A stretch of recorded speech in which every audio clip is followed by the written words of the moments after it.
Ladies and gentlemen, it is Paul, U.S. Army combat veteran. Today is June 22nd, 2022, and this is your daily Ukraine frontline update. And we are going to be covering, as much as we can, Ukraine's mystery offensive in the south. Let's get into it.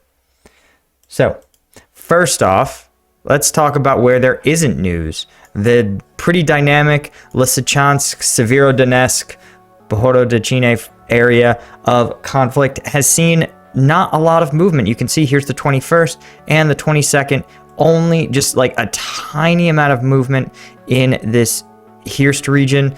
You can see from the 20th to the 21st, literally no movement at all on the whole map.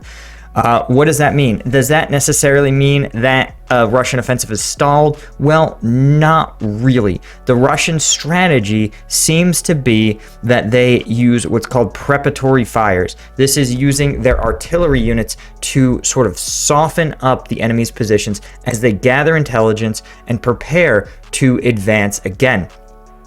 The Russians don't have highly trained light infantry units, so they rely on simply pounding the enemy with artillery until they're weakened enough that even their pretty poorly trained, poorly equipped infantry can engage in the fight, can seize territory. So what we may see, and we may have been seeing, is that the enemy, the Russians, will push. They will hold territory, they will bring forward their artillery, the artillery will begin its preparatory fires phase for 48 hours, and then Russian infantry and mechanized forces will advance again. So this may not represent a stalling of the offense. This may represent a planned phase in the Russian offensive. As we talked about, they seized big parts of Bohododechny. They linked up this gap. They began the process of expanding this sort of tine, this southern prong. So it may be a case of the Russian forces simply preparing for the next phase of their offense after having seized villages. There's also some reports that this gap, Hirsk and Zolote, that the Ukrainians have made the decision to withdraw. Obviously, if you were one of these forces in Zolote, it would be extremely ridiculously difficult and costly if these forces were to get cut off, right? So it makes sense that the Ukrainian forces would want to withdraw instead and fight at a place where they can resupply. So this gap may be closed by tomorrow. So where is there movement? Well, there is a little movement at the Kherson front.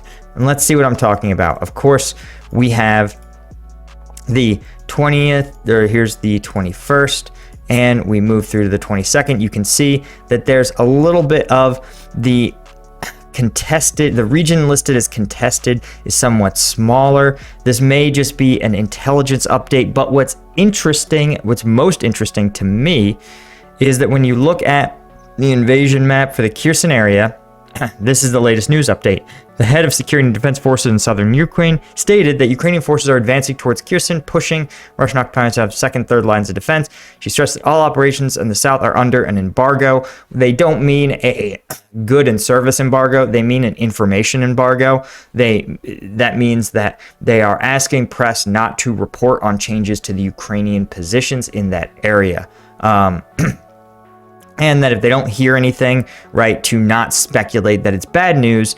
It's expected. You should expect, whether things go well or poorly, to not hear anything, right? That's like managing expectations, because oftentimes forces will proclaim their victories at the loudest mountaintop and will say nothing about the areas where they're suffering defeats. This is just true of militaries. This isn't Ukraine specific. So by managing expectations and telling everyone, hey, you're not going to hear anything about the Kherson front, doesn't mean things are going badly. This is just part of the operation. And this map, as we've talked about, it looks like there's a gazillion forces at Mykolaiv. This is part of how their mapping protocol works, is that if a unit hasn't had an update in 90 days, they get moved, their headquarters have moved back to their garrison position. So this just means that there hasn't been confirmed sighting of these units. But again, you can see some of them are like special operations forces where you're not going to hear much about what they're doing, not in real time. But it looks like there is the 137th Marine Regiment that is holding this line here, as well as the 28th Armored Brigade or Mechanized Infantry Brigade. So this is a pretty, a much lighter in terms of deployment front line, but it's no less important, though they've got their work cut out for them, given that Kherson, of course, is adjacent to, or at least fairly near, Crimea, right? So a lot of these, you can see these Russian air bases are going to be able to provide a level of air support to Kherson. The goal in some of these fronts, right, is that if many of the Russian forces are tied up in Lysychansk and Severodonetsk, that it will be extremely hard and costly to commit them to fight in Kherson.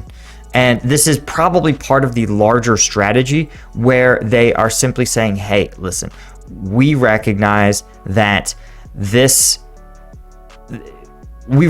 we may just be stop playing for time here and tying up as many Russian forces as we can, with the hope that we will seize other strategic targets, namely Kherson, possibly this city of Melitopol. But this is what you want to see. You want to see, again, hold the enemy somewhere, commit their forces, lock their forces into place, and then you do your push elsewhere. So I really hope that a lot of these Mykolaiv units are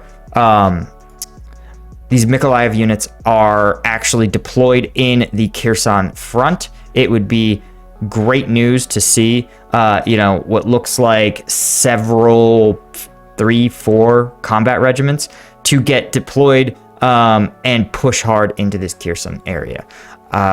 Will it work? As we know, we're going to find out probably in 5 to 7 days when there is an update, and I'm sure the maps will update along with it. So I wouldn't use these as any sort of larger indicator of anything. But what I do want to point out, as you guys know, we've talked a lot about the use of arteries, right? Main thoroughfares, highways that allow the passage of forces to and from the front. And you can see here, this very accurate map literally shows that these key avenues of, approach, what we call in military parlance, it's MSRs, main supply routes. They're supply routes that are, essential to operations. Usually, again, characterized by that 2-lane and wide enough to accommodate all types of vehicles. ASRs tend to be a little smaller, a little more dangerous, or a little more treacherous to navigate. So you can see here, there's major MSRs that have been secured leading to Mykolaiv, right? Ukrainian forces had lots of time to refit, resupply, and plan their offensive in the major hub of Mykolaiv. And now, hopefully, we see them push into Kherson. And then from there, they hopefully will take a lot of the pressure off their friends and other Ukrainian troops fighting in Severodonetsk. Anyway, guys, that is the update for today. If you want me to do some combat video breakdowns that are just a little too spicy for YouTube, check out the Patreon. Thanks to our Lieutenant tier patrons, and I'll see you in the next one.